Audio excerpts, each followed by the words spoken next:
Maayong hapon sa tanan. Nanata part sa may Kansumandig. Okay? So ang dalan, tanawan niyo ang dalan.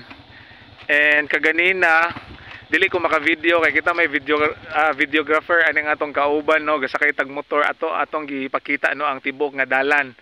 So karon pa ko nakakuha akong personal nga video no kani pakanaog na ta. This is part of Kansumandig katong sa aya kaganina no katong padulong sa may barangay hall nila no nagoy kanang medyo liso dito tungod kay pisak, pero thankful ta karon.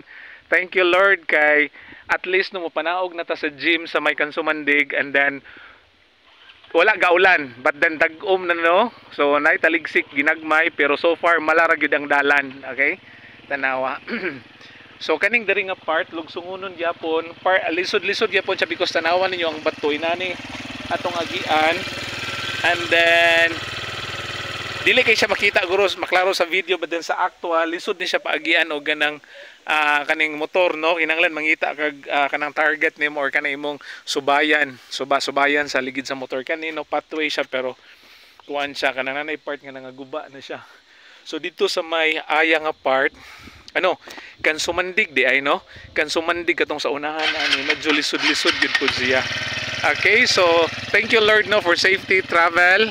Okay, bye bye now, God bless everyone.